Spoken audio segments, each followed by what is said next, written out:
Good morning students. कल हमने nodal analysis method करी थी, उसको एक बार अच्छे से कर लीजिएगा। आज हम जो रोटेटिंग मशीन है उसमें एक टॉपिक अपना छूटा हुआ था, construction detail of DC machine. ये मैंने आपको असाइनमेंट और होमवर्क में दिया था कि आप लोग घर से करके लाइएगा। तो ये क्वेश्चन जो है मोस्ट इम्पॉर्टेंट है रोटेटिंग मशीन में। अगर ये क्वेश्चन जनरली यही क्वेश्चन पूछा जाता है, अगर थ्योरी का कोई क्वेश्चन आता है कि कंस्ट्रक्शन बताओ तो डीसी मशीन के नाम से आएगा। यहाँ मैंने टॉपिक में लिखा है construction of DC machine. Machine का पूरी स्पेलिंग इसलिए नहीं लिखी कि जगह कम थी, तो मशीन को शॉर्ट में M/C लिखते हैं, तो उसको बोलेंगे डीसी मशीन। ठीक है, डीसी मशीन में जो है दो चीज़ें आती हैं, एक आता है डीसी जनरेटर और दूसरा आता है डीसी मोटर। अगर आपको नाम से पूछा जाए कि डीसी मशीन का कंस्ट्रक्शन बताओ तो ये वाला कंस्ट्रक्शन अपन बताएंगे जो बोर्ड पे बना हुआ है। ठीक है, डीसी मोटर का प्रिंसिपल अलग है, डीसी जनरेटर का प्रिंसिपल अलग है। डीसी मोटर में हम सप्लाई जो होती है कौन सी देते हैं, मोटर के अंदर सप्लाई इलेक्ट्रिकल, और आउटपुट हम क्या लेते हैं, मैकेनिकल। और जनरेटर में हम इनपुट देते हैं मैकेनिकल और आउटपुट लेते हैं हम इलेक्ट्रिकल। तो दोनों के प्रिंसिपल अलग अलग हैं, है ना। तो ये वाला डायग्राम एक बार आप लोग बनाइए।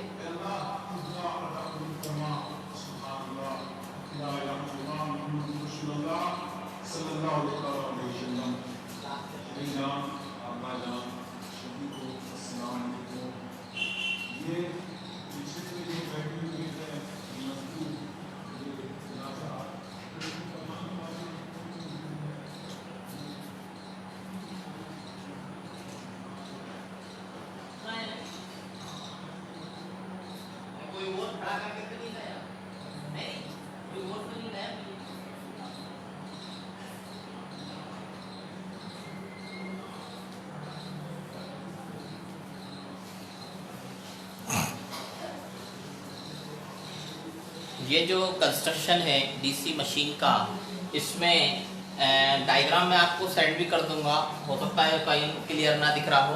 तो सबसे ऊपर जो दिख रहा है ये वाला गोला, इसको हम बोलते हैं योक। जिसमें पूरी मशीन होती है उसको हम कहते हैं योक, YOKE,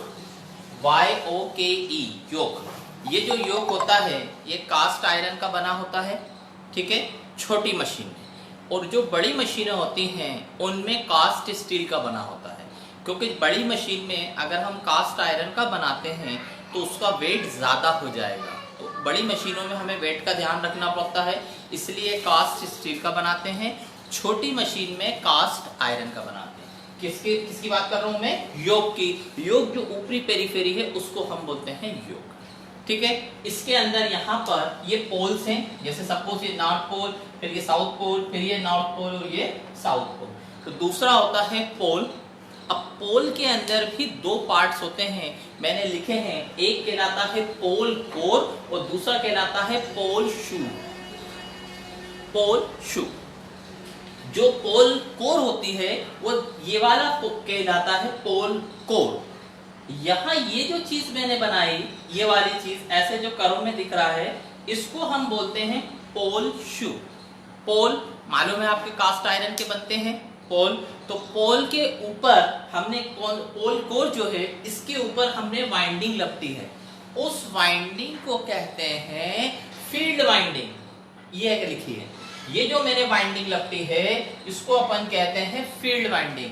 ये फील्ड वाइंडिंग क्यों लपेटते हैं, फील्ड वाइंडिंग इसलिए लपेटते हैं, जैसे सपोज मैं मोटर की बात करूं तो मोटर में हम सप्लाई देते हैं, तो कोई ये आयरन का पीस है, ये एक आयरन का पीस है। इस आयरन के पीस के ऊपर अगर अपन ने ऐसी वाइंडिंग लपटी और उसमें करंट फ्लो कराई तो ये आयरन का पीस क्या हो जाएगा, मैग्नेट बन जाएगा। मैग्नेट का मतलब इसके अंदर से फील्ड डेवलप होगी, फील्ड निकलेगी। तो वो जो फील्ड प्रोड्यूस करता है वो ये कौन करेगा, फील्ड वाइंडिंग के थ्रू इस कोर के अंदर से, इस पोल के अंदर से फ्लक्स प्रोड्यूस होगा।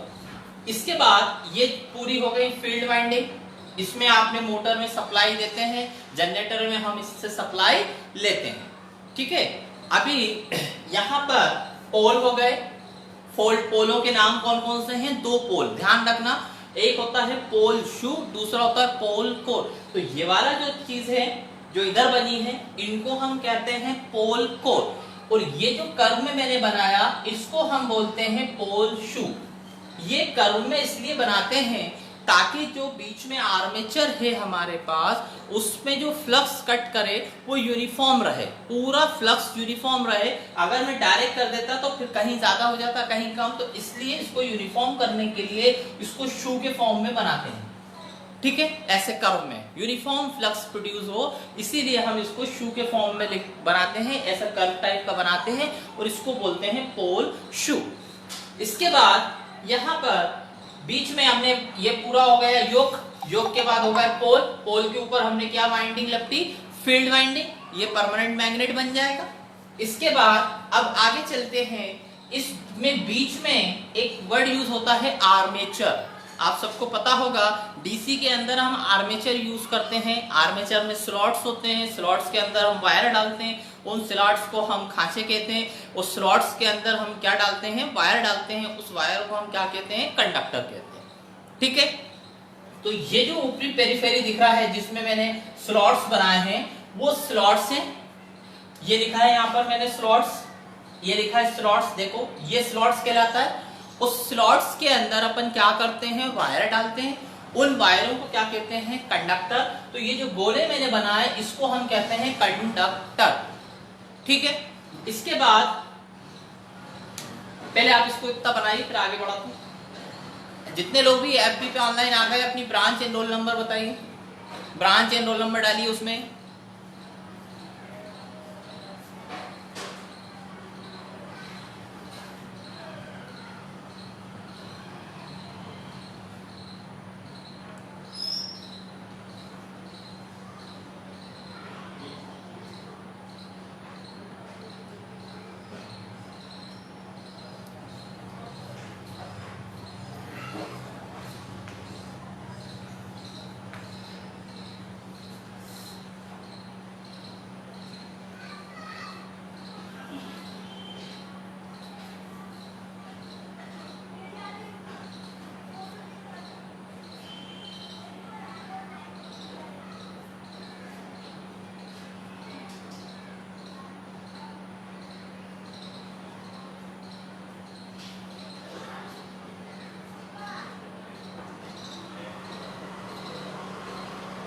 ये क्वेश्चन बहुत इंपॉर्टेंट है, इसके ये जो डायग्राम है इसको बनाने की प्रैक्टिस कर लेना। रोटेटिंग मशीन में से ये क्वेश्चन बहुत बार पूछा है, construction detail of DC machine. हो गया। अब देखिए सबसे पहले मैंने बताया था योक, कास्ट आयरन, कास्ट स्टील। इसके बाद मैंने पोल की बात करी, पोल होते हैं, नाम याद करते हुए चलना। पहला पार्ट होता है योक, दूसरा पार्ट होता है पोल। उस पोल में भी दो पार्ट होते हैं, एक होता है पोल शू, दूसरा होता है पोल कोर। फिर इसके बाद इसके ऊपर हमने क्या लपटी है, वाइंडिंग। उस वाइंडिंग को हम क्या कहते हैं, फील्ड वाइंडिंग। फील्ड वाइंडिंग के बाद जो बीच में जो चीज रोटेट होती है उसको हम कहते हैं आर्मेचर। आर्मेचर के अंदर स्लॉट्स होते हैं, हमने स्लॉट्स बना दिए। उस आर्मेचर में कंडक्टर डले होते हैं, हमने कंडक्टर बना दिया। अब हम आगे चलते हैं। यहाँ पर अब इधर देखिए, ये जो चीज दिख रही है आर्मेचर के अंदर, ये वाला गोला, ये वाला गोला, ये जो चीज है ये कहलाता है कम्यूटेटर। इधर लिखा है मैंने, देखो यहाँ लिखा है कम्यूटेटर। अगर आप डीसी जनरेटर का प्रिंसिपल पढ़ेंगे तो प्रिंसिपल में मैंने बताया था, when a coil ABCD rotating in a uniform magnetic field, the Faraday's law of electromagnetic induction EMF will be induced in that coil। यदि कोई किसी कॉइल को किसी चुंबकीय क्षेत्र में घुमाया जाता है तो उस कॉइल के अंदर EMF इंड्यूस होगा। ये जो EMF होता है इसको हम बोलते हैं अल्टरनेटिंग वोल्टेज। अभी हमारा टॉपिक है डीसी, तो अब हमें ये EMF या ये वोल्टेज को कन्वर्ट करना रहता है डीसी में। तो हमने आगे वहां एक लाइन लिखी थी, by using slip ring and connecting brushes this EMF is converted into DC voltage. ये हमने जनरेटर के प्रिंसिपल में वहां पर देखा था। तो ऐसे ही वहां हमने यूज किया था, जो कन्वर्ट कर रहा था स्लिप रिंग एंड कार्बन के ब्रश। ऐसे ही दूसरा एक नाम और होता है जिसे हम कहते हैं कम्यूटेटर। कम्यूटेटर का काम क्या होता है, ये भी कन्वर्ट करने का काम करता है जैसा कि स्लिप रिंग करती है। स्लिपिंग इन कार्बन ब्रश भी जैसे कन्वर्ट करते हैं ऐसे ही ये कम्यूटेटर होता है, ये भी कन्वर्ट करने का काम करता है AC टू DC या DC टू AC। ठीक है, तो यहाँ पर ये जो चीज है ये कम्यूटेटर है, यहाँ हमने बीच में कम्यूटेटर लगाया। कम्यूटेटर लगाने के बाद इसके बाद फिर यहाँ शाफ्ट होगी। शाफ्ट एक लोहे की राड होती है।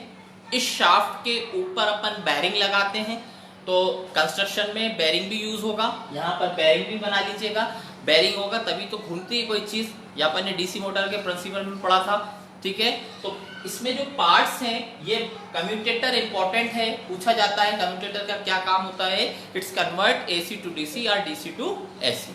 ठीक है, जैसे स्लिप रिंग होती है वैसे ही यहाँ पर ये कम्यूटेटर होता है। अच्छा, डीसी जनरेटर में याद करिए मैंने दूसरा वर्ड यूज किया था slip ring in connecting brushes.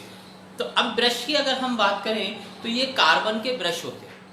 Carbon के ब्रश से हम जो आउटपुट लेते हैं वो उसी के थ्रू लेते हैं।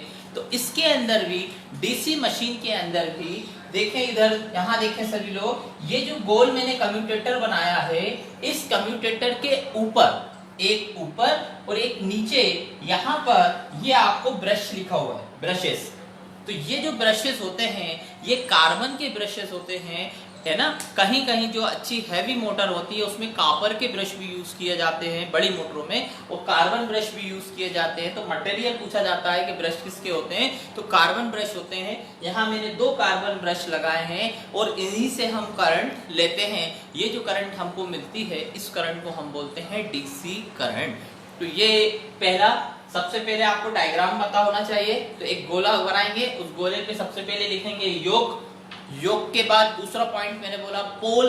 पोल के 2 पार्ट्स होते हैं, पहला कौन सा होगा, पोल शू एंड पोल कोर। तीसरा चौथा आएगा फील्ड वाइंडिंग। फील्ड वाइंडिंग कहाँ लपटोगे, कोर के ऊपर या पोल के ऊपर।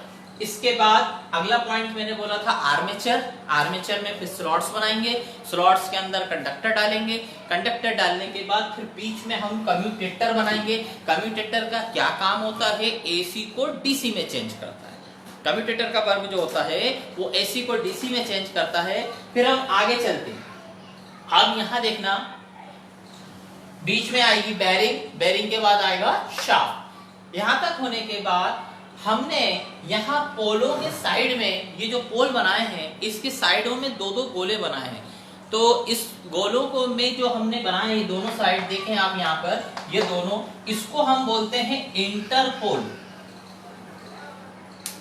ये लिखा है इंटरपोल। ये पोलों के ऊपर रहते हैं, छोटे से छोटे पोल्स होते हैं अलग से। ये पोल इसलिए लगाए जाते हैं कि एक आर्मेचर रिएक्शन होती है, इस आर्मेचर रिएक्शन को कम करने के लिए आर्मेचर रिएक्शन होती है। वो आर्मेचर रिएक्शन क्या होती है, effect of the armature flux in the main flux is called armature reaction.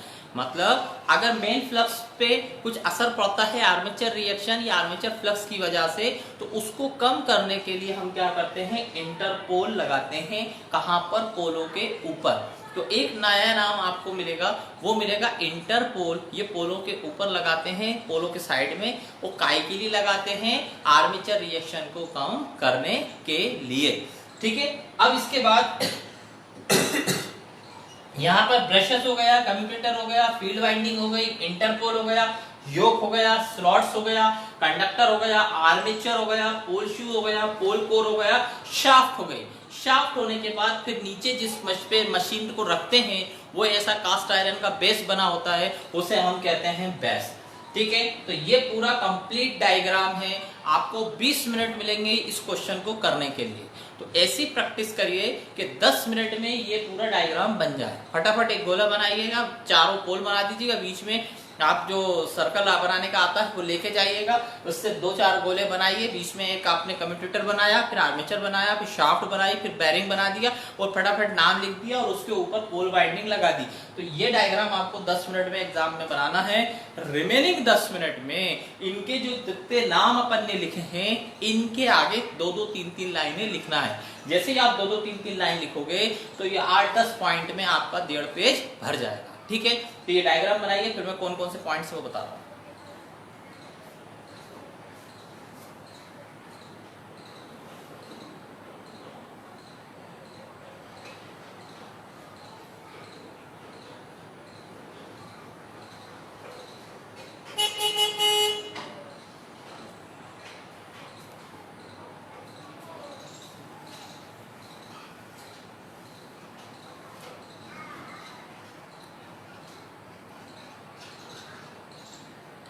Roll number भी मेंशन करते चलिएगा आप लोग, ब्रांच एंड रोल नंबर।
हाँ जी, 1 बाय 1 पार्ट्स बता सकते हैं।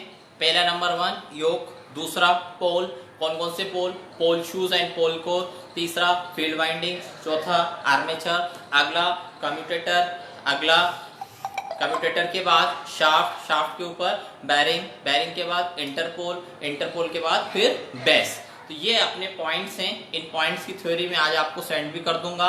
कभी कभार एग्जाम में इस कंस्ट्रक्शन के साथ प्रिंसिपल भी पूछा जाता है कि डीसी मशीन का प्रिंसिपल बताइए।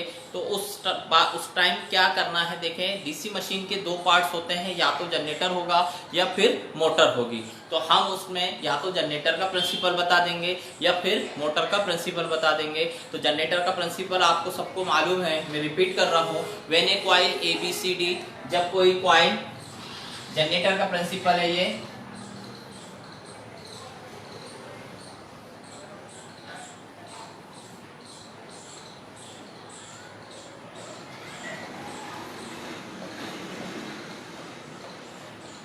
ये पूरा एक क्वेश्चन पूछा जाता है डीसी मशीन का कंस्ट्रक्शन एंड प्रिंसिपल। तो ये मैंने बताया था, when a coil ABCD rotating in a uniform magnetic field according to Faraday's law of electromagnetic induction, EMF will be induced in that coil. मतलब E इक्वल टू होता है d∅dt, मतलब flux change होगा विद रिस्पेक्ट टू टाइम, तो EMF induce होगा। तो यहाँ ये जो दो टर्मिनल हैं, इन पे हमें वोल्टेज मिलेगा, अल्टरनेटिंग वोल्टेज, AC वोल्टेज। कब? जब इस कॉइल को मूव कराओगे। ये कॉइल है, इस कॉइल को आप क्या करोगे, रोटेट कराओगे, घुमाओगे, क्योंकि यहाँ से जो फ्लक्स निकलेगा वो कभी मैक्सिमम कट करेगा और कभी मिनिमम कट करेगा। अब इसके बाद यहाँ EMF जैसे ही आ जाता है, अब ये EMF हमें नहीं चाहिए, हमें DC चाहिए। तो हम क्या करते हैं, यहाँ पर एक कार्बन की ब्रश लगाते हैं, जो मैंने अभी बताया था, वो कार्बन ब्रश लगाकर फिर हम यहाँ आउटपुट लेते हैं, एक ब्रश B1, दूसरा ब्रश B2। तो इसको हम बोलते हैं कि ये जो EMF आपने निकाला, AC वोल्टेज निकाला, ये स्लिप-रिंग कार्बन ब्रश क्या करते हैं, कन्वर्ट कर देते हैं, कौन सा, AC टू DC, और आउटपुट में आपको क्या मिल जाता है, DC। तो अगर प्रिंसिपल के साथ, सॉरी कंस्ट्रक्शन के साथ प्रिंसिपल भी पूछा है, तो DC जनरेटर का प्रिंसिपल बताएंगे अपन। इसको बना लीजिए रफली ताकि आइडिया रहे। DC मशीन के साथ ये जनरेटर का प्रिंसिपल है, और जनरेटर के अंदर जो EMF इक्वेशन होती है, आप सबको पता है कितनी होती है EMF इक्वेशन, जनरेटर की EMF इक्वेशन होती है EG बराबर, ये याद होना, P∅NZ/60A। ये जनरेटर की EMF इक्वेशन होती है, जहां EG बराबर जनरेटेड EMF, P कहलाता है पोल, phi कहलाता है फ्लक्स, N कहलाता है नंबर ऑफ टर्न्स, है ना, N क्या कहलाता है, number of turns, speed in RPM है, N जो है नंबर ऑफ टर्न्स नहीं है, ध्यान रखना, N कहलाता है स्पीड इन RPM, Z कहलाता है इम्पीडेंस, नहीं इम्पीडेंस नहीं है, Z कहलाता है total number of conductor, Z है total number of conductor, N speed, phi flux, P पोल, और A क्या कहलाता है, नंबर ऑफ पैरेलल पाथ। अगर मैंने वाइंडिंग की बात करी थी वहां पर क्लास में, तो दो टाइप की वाइंडिंग होती है, एक होती है लेप वाइंडिंग और एक होती है वेव वाइंडिंग। फिर कैसे याद दिला रहा हूं, लेप वाइंडिंग में A बराबर होता है P और वेव वाइंडिंग में होता है A बराबर 2। ए बराबर पी, मतलब नंबर ऑफ पैरेलल पाथ बराबर होंगे पी के। पी क्या होगा? पोल। कब होंगे? जब लैप वाइंडिंग दी है, और वेव वाइंडिंग में ए बराबर क्या होता है? हमेशा 2 होता है। तो जनरेटर का प्रिंसिपल, उसके साथ ईएमएफ इक्वेशन, उसके साथ उसके पूरे नाम कि ये ईएमएफ इक्वेशन हमको मिलती है। इसको भी बनाइए फटाफट जल्दी से, फिर मोटर की बात करते हैं।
हाँ जी, अब अगर मोटर की ईएमएफ इक्वेशन पूछता है मोटर की, तो ईबी आएगा। ध्यान रखिएगा, ईबी बराबर होता है P NZ अपॉन 60A।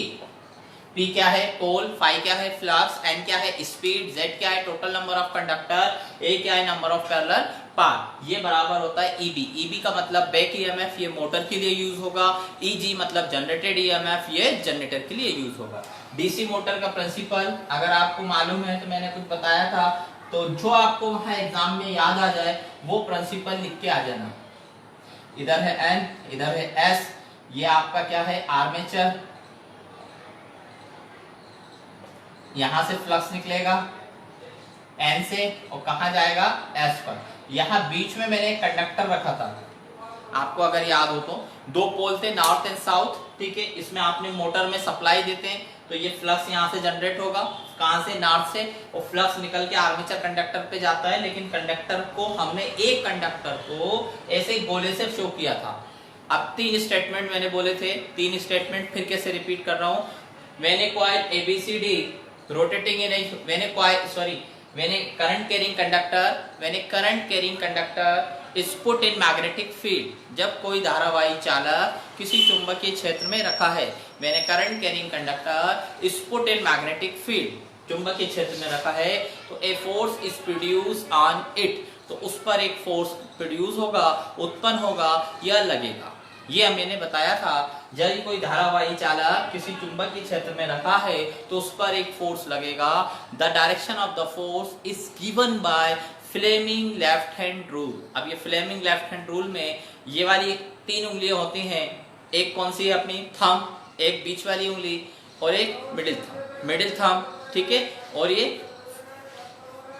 तो यहां पर इधर देखिए, इसमें जो करंट फ्लक्स है वो फ्लक्स नीचे जा रहा है, फ्लक्स नीचे जा रहा है। तो ये जो चीज है, ये वाली जो उंगली है, ये फ्लक्स बताएगी, ये डायरेक्शन ऑफ करंट बताएगी, ये आपका डायरेक्शन ऑफ फोर्स बताएगी। तो सबसे पहले हम क्या करते हैं, यहाँ पर फ्लक्स को हम नीचे करते हैं। फ्लक्स को जैसे ही आप नीचे करोगे तो थंब इधर दिखा रहा है, वो करंट अंदर जा रही है, तो इसमें जो कंडक्टर में जो आपका फोर्स लगेगा वो इस साइड लगेगा, ठीक है। यहां पर जो फोर्स लगता है वो फोर्स कौन सा साइड लगेगा? लेफ्ट हैंड साइड लगेगा। और ये जो आर्मेचर होता है, इसमें बीच में बेरिंग होते हैं, आर्मेचर में बीच में बेरिंग होते हैं। तो इस बेरिंग के कारण इस कंडक्टर पे अगर फोर्स लगता है तो ये पूरी चीज क्या होगी? रोटेट होना शुरू हो जाएगी। इसको हम कहते हैं डीसी मोटर का प्रिंसिपल। 3 पॉइंट बोले थे। पहला क्या बोला था मैंने? मैंने current carrying conductor is put in magnetic field, a force is produced on it, the direction of the force is given by Fleming left hand rule. If the conductor is free to rotate, then start rotation in the direction of the force. जिस direction direction में force लग रहा है उस direction में armature या rotor घूमना शुरू कर देगा। ये है basic principle of DC motor. तो ये एक क्वेश्चन जो सबसे मोस्ट इंपॉर्टेंट है 4th यूनिट में रोटेटिंग मशीन में, वो आता है construction detail of DC machine and principle. Machine का प्रिंसिपल बताइए एंड उसका कंस्ट्रक्शन बताइए। तो आपको ये पूरा बताना पड़ेगा। प्रिंसिपल में आप कोई भी एक लिख सकते हो, चाहे मोटर का लिख दो चाहे जनरेटर का लिख लो, ठीक है। अभी 2 मिनट बाद आप लोगों की केमिस्ट्री की क्लास स्टार्ट हो जाएगी, अपन कल अगला टॉपिक पढ़ेंगे, ठीक है। थैंक्स।